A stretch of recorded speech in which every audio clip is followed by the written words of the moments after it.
favorite products of the brand. One is the Dercos Anti-Dandruff Shampoo.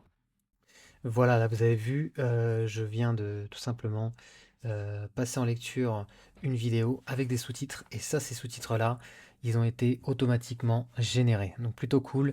Depuis la 18.5, je crois, là on est à la 18.6 chez DaVinci Resolve au niveau de la version. Vous voyez que là, maintenant, on a la possibilité, comme Premiere Pro, d'automatiser ces sous-titres. C'est plutôt cool parce qu'on peut le faire avec différentes langues. Là, j'ai pu le voir sur ce projet ici. Je vais vous montrer tout simplement comment on fait ça rapidement.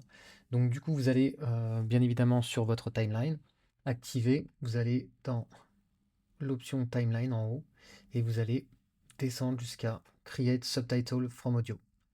Là, vous allez avoir une fenêtre pop-up qui va arriver avec justement quelques infos concernant donc le langage.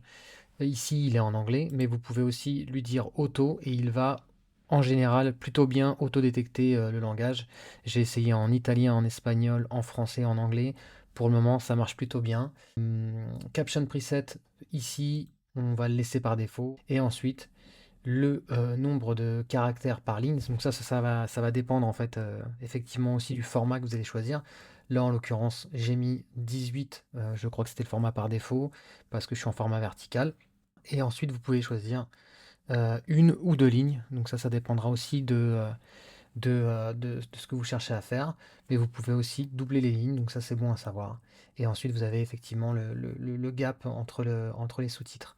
Voilà, une fois que vous allez cliquer créer, donc moi c'est déjà fait.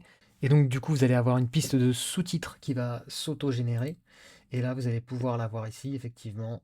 Et bien évidemment, si par exemple je clique sur mon sous-titre, je vais pouvoir ensuite dans l'inspecteur, hein, donc si vous n'avez pas l'inspecteur d'ouvert, vous allez en haut à droite, vous allez cliquer sur inspecteur et vous allez pouvoir effectivement soit venir vérifier votre texte comme Hello ceci. everyone, my name is Vincent. Du coup, à chaque fois que je vais cliquer sur un sous-titre, je vais pouvoir ici dans mon inspecteur le modifier et modifier si effectivement certains mots n'ont pas été correctement éplés par l'autogénérateur de sous-titres. Donc ça, vous pourrez le modifier à la main.